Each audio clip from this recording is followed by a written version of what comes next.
మన దేశానికి ప్రతి ఏటా వర్షాకాలం మొదటిగా కేరళ రాష్ట్రం నుండే మొదలవుతుంది. మన దేశంలో 28 రాష్ట్రాలు ఉన్నప్పటికీ అసలు కేరళలోనే వర్షాకాలం ఎందుకు మొదలవుతుంది? వేసవికాలం మొదలైన తర్వాత మన దేశంలోని ప్రతి ప్రాంతం చాలా వేడిగా మారిపోతుంది. కొన్ని చోట్ల టెంపరేచర్ 45 డిగ్రీస్ కూడా చేరుతుంది. భూమి ఇంత వేడెక్కినప్పుడు అక్కడున్న గాలి కూడా వేడిగా మారుతుంది. వేడి గాలి తేలిగ్గా మారి నెమ్మదిగా పైకి లేవడం ప్రారంభిస్తుంది. ఇలా చాలా రోజుల పాటు గాలి పైకి వెళ్తూ ఉంటే ఆ ప్రాంతంలో గాలి ఒత్తిడి తగ్గిపోతుంది. దీనినే లో ప్రెషర్ ఏరియా అని అంటారు. ఆ లో ప్రెషర్ ఏరియా ఒక్క రోజులో ఏర్పడదు. సాధారణంగా ఏప్రిల్ చివరి నుండి మే నెల మొత్తం భూమి చాలా వేడెక్కుతూ ఉంటుంది. దాదాపు 20 నుండి 30 రోజుల పాటు కంటిన్యూస్ గా ఎండలు పడిన తర్వాతే నార్త్ ఇండియా మీద ఒక లో ప్రెషర్ ఏరియా ఫామ్ అవుతుంది. ఫర్ ఎగ్జాంపుల్, ఒక పెద్ద రూమ్ లో వేడిగాలి ఉందనుకుందాం. మీరు విండోస్ ఓపెన్ చేసిన వెంటనే ఆ వేడిగాలి బయటికి వెళ్లిపోయి బయటున్న చల్లటి గాలి వెంటనే లోపలికి రావడానికి ట్రై చేస్తుంది కదా. అలాగే నార్త్ ఇండియాలో లో ప్రెషర్ ఏర్పడిన తర్వాత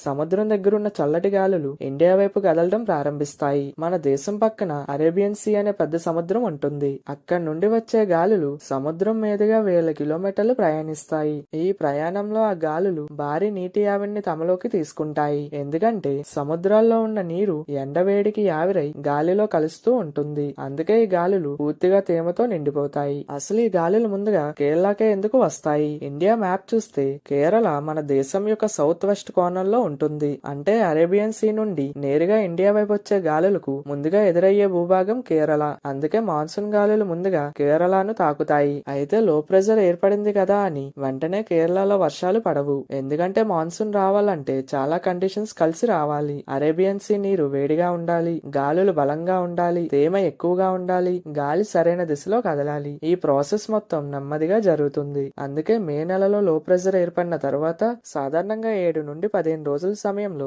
మాన్సూన్ కేరళ వైపు కదులుతుంది. కేరళలో మాన్సూన్ మొదలైన తర్వాత భారీ వర్షాలు పడడానికి మరో కారణం ఉంది. వెస్టర్న్ ఘాట్స్ అనే భారీ పర్వతాలు. వెస్టర్న్ ఘాట్స్ అంటే కేరళ, కర్ణాటక, తమిళనాడు వైపు పొడవుగా వరుసగా ఉన్న పెద్ద కొండలు. ఈ పర్వతాలు కేరళ తీరానికి చాలా దగ్గరగా ఉంటాయి. అప్పుడు ఆ మాన్సూన్ గాలులు పర్వతాలను దాటడానికి పైకి ఎగరాల్సి వస్తుంది. అలా గాలులు పైకి ఎగరడం ప్రారంభిస్తాయి. గాలి అంత ఎత్తుకు వెళ్తే అక్కడ టెంపరేచర్ అంత తక్కువగా ఉంటుంది. అంటే గాలి పైకి వెళ్లే కొద్దీ చల్లగా మారుతుంది. గాలిలో ఉన్న నీటి ఆవిరి చల్లబడిన వెంటనే చిన్న చిన్న బిందువులుగా మారుతాయి. ఆ చిన్న బిందువులే కలిసి మేఘాలుగా ఏర్పడతాయి. మేఘాలు ఇంకా పెద్దవిగా మారిన తర్వాత వాటిలో నీటి బరువు ఎక్కువై భారీ వర్షంగా కింద పడుతుంది. ఈ కొండలు లేకపోతే కేరళలో ఇంత భారీ వర్షాలు ఉండేవి కావు. అందుకే కేరళలో కొన్ని చోట్ల ఒకే రోజులో 20 నుండి 30 సెంటీమీటర్ల వరకు కూడా వర్షం పడుతుంది. ప్రతి సంవత్సరం మాన్సూన్ కేరళలోకి ఒక ఫిక్స్డ్ డేట్ కి రాదు. కొన్నిసార్లు చాలా త్వరగా వస్తుంది, కొన్నిసార్లు ఆలస్యంగా వస్తుంది. సాధారణంగా మాన్సూన్ జూన్ 1వ తేదీన కేరళలోకి ప్రవేశిస్తుంది. కొన్ని సంవత్సరాల్లో మే చివరిలోనే వస్తుంది. ఇంకొన్నిసార్లు